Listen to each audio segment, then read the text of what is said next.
بسم اللہ الرحمن الرحیم۔ ٹی جے سپیکس کے معزز ناظرین السلام علیکم۔ ناظرین محترم، شیر کو اس کی دہشت اور خوف کی وجہ سے جنگل کا بادشاہ کہتے ہیں۔ یہ جنگلی جانور انسان کو اپنا بدترین دشمن سمجھتا ہے، مگر پھر بھی حضرت انسان اپنے عقل اور ذہانت کی وجہ سے شیروں کو سرکس میں نچواتا ہے، چڑیا گھروں میں قید اور پالتو جانوروں کے طور پر بھی پالنے میں کامیاب رہا۔ تو دوستو، آج کی ہماری ویڈیو ایک شیر کے بارے میں ہے جس کو دو انسانوں نے پالا۔ ویڈیو کو آگے بڑھنے سے پہلے اسپروائز چینل پر نئے آنے والے ناظرین سے گزارش ہے کہ ہمارے چینل کو سبسکرائب کریں اور ساتھ گھنٹی کے نشان کو بھی دبائیں تاکہ ہر نئی آنے والی ویڈیو کا نوٹیفیکیشن تسلسل اور تواتر کے ساتھ آپ تک پہنچتا رہے۔ دوستو، اس کے علاوہ ہماری ان کاوشوں کا صلہ میں لائکس اور کمنٹ سے ضرور دیں۔ ناظرین محترم، اس واقعے کا آغاز 1969 کو لندن سے ہوا، جب آسٹریلیا سے تعلق رکھنے والے دو دوست نیلتھن اینڈ بور نوکری کی وجہ سے ہجرت کر کے لندن میں مقیم تھے۔ ایک دفعہ کام کو جلدی نپٹا کر دونوں دوست ڈپارٹمنٹل سٹور میں شاپنگ کے لیے گئے تو ان کی نظر سے خوبصورت شیر کا بچہ یعنی لائن کب گزرا۔ عام طور پر جنگل میں شیریاں اپنے بچوں کو چھوڑ کر چلی جاتی ہیں۔ ایسے بچوں کو یا تو شکاری چرا لیتے ہیں یا پھر چڑیا گھر والوں کے ہتھے چڑھ جاتے ہیں۔ ایسا ہی اس شیر کے بچے کے ساتھ ہوا جس کو یہ سٹور والے لے آئے۔ نیلتھن اور بور کو یہ لائن کب بہت پسند آیا تو انہوں نے خرید لیا اور گھر بھی لے آئے۔ دونوں دوستوں نے اس کا نام کرسچن رکھا۔ جوں جوں وقت گزرتا گیا، لائن کب انسانوں میں گل مل گیا، جبکہ نیلتھن اور بور بھی اس کو جان سے زیادہ عزیز سمجھنے لگے۔ وہ اس کو فیملی کا تیسرا فرد تصور کرتے۔ ننھا کرسچن انسانوں کے ساتھ فٹ بال کھیلتا، لندن کی سڑکوں میں سیر کرتا، جس کی وجہ سے عام لوگوں میں بہت مقبول ہو گیا۔ مگر دوستو، یہ جنگلی جانور 1 سال کا ہو گیا تو نیلتھن اور بور کے لیے پریشانیاں کھڑی ہو گئیں، کیونکہ اب اس کو گھر میں رکھنا مشکل تھا۔ لہذا وہ اس کو فرنیچر ورکشاپ لے گئے۔ یہ کرسچن کے لیے کھلی جگہ تھی، وہ آزادی سے پھرتا اور اپنی زندگی انجوائے کرتا۔ لوگوں کی ایک بڑی تعداد شیر کو دیکھنے کے لیے آتی۔ وقت گزرنے کے ساتھ کرسچن جوان شیر بنتا جا رہا تھا۔ اب اس کو زیادہ خوراک کی ضرورت تھی، جبکہ جنگلی پن بھی کرسچن کے اندر جاگ رہا تھا۔ وہ فرنیچر ورکشاپ میں توڑ پھوڑ کرتا اور ڈراؤنی آوازیں نکالتا جس سے ورکر ڈر جاتے۔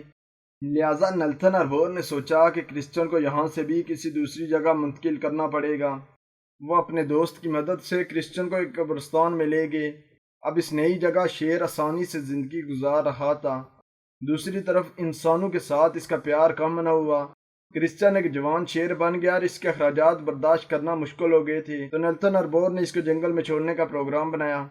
اس کے علاوہ شہر میں اس جانور کو رکھنا اب انسانوں کے بس کی بات نہ رہی۔ کافی سوچ و وچار کے بعد نیلتھن اور بور نے کرسچن کو کینیا کے کورا نیشنل پارک میں منتقل کر دیا۔ اس پارک میں ایک شخص ایسا تھا جو پالتو شیروں کو تربیت دیتا اور ان کو جنگلی شیروں کی طرح ٹرین بھی کرتا تھا۔ دونوں دوست اپنے پالتو شیر کو اس پارک میں چھوڑ آئے۔ ان کو بہت دکھ تھا کیونکہ وہ کرسچن کو اپنی اولاد سمجھتے تھے۔ اس پارک میں کرسچن کو ایک بوڑھے شیر کے ساتھ رکھا گیا اور جنگل کے ماحول سے واقف بھی کروایا گیا۔ تقریباً 1 سال کا عرصہ گزر گیا تھا۔ نیلتھن اور بور کو اپنے دوست سے ملنے کی یاد آئی اور وہ اس کو ملنے کے لیے کینیا گئے۔ اس پارک میں ان کی ملاقات جانوروں کے کیئر ٹیکر جارج ایڈنسن سے ہوئی۔ جارج ایڈنسن نے نیلتھن اور بور کو کرسچن سے ملنے سے منع کر دیا کیونکہ وہ اب عام سا شیر نہ رہا تھا، مگر یہ انسان اپنے دوست سے ملنے کے لیے بے قرار تھے۔ یہ دونوں ایک جگہ پہنچے اور بور نے کرسچن کو آواز دی مگر کوئی نہ آیا۔ تھوڑی دیر بعد بور نے پھر آواز دی تو پہاڑ سے ایک بڑا شیر نمودار ہوا۔ وہ آہستہ آہستہ پتھروں سے نیچے آ رہا تھا۔ جو ہی اس نے انسانوں کو دیکھا تو بجلی کی تیزی سے آگے بڑھا۔